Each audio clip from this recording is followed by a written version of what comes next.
est Laura Marbeau, je suis expert scientifique à Bordeaux, au laboratoire d'analyse et d'expertise en archéologie et œuvres d'art.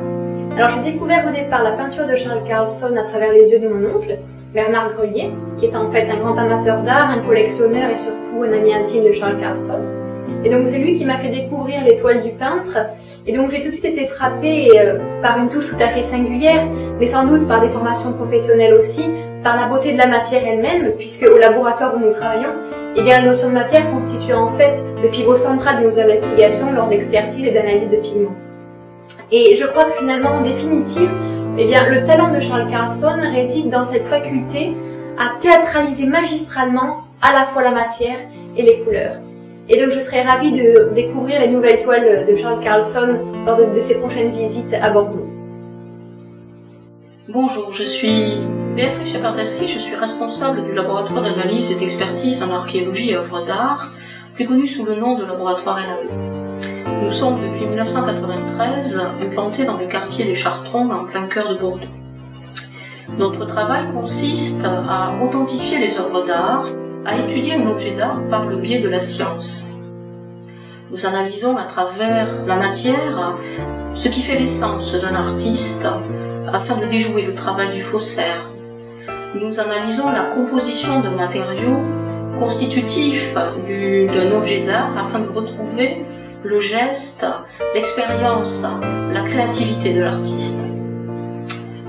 Je considère que notre travail est très enrichissant et que c'est une chance, car nous côtoyons par ce biais de grands créateurs, de grands artistes et de très belles œuvres qui parfois peuvent être très humbles. C'est le cas par exemple des premiers dessins dans une grotte ornée ou les balbutiements de l'écriture sur un manuscrit.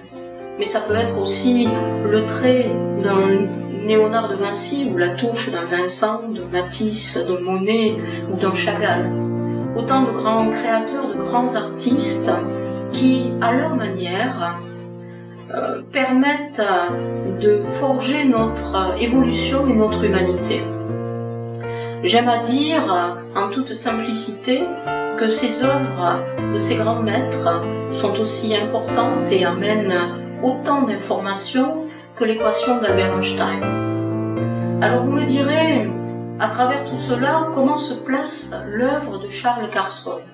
Eh bien là aussi, nous avons beaucoup de chance, car côtoyer de son vivant un artiste dont on sait pertinemment que son œuvre participera à forger notre évolution et notre humanité est quelque chose d'extrêmement agréable. Charles Carlson est un très grand créateur. Son œuvre est inimitable, personnelle, spontanée. Je ne connais aucune œuvre qui lui ressemble. Elle est à mi-chemin entre l'art abstrait et l'art figuratif. Elle ne participe à aucun mouvement, à aucune tendance.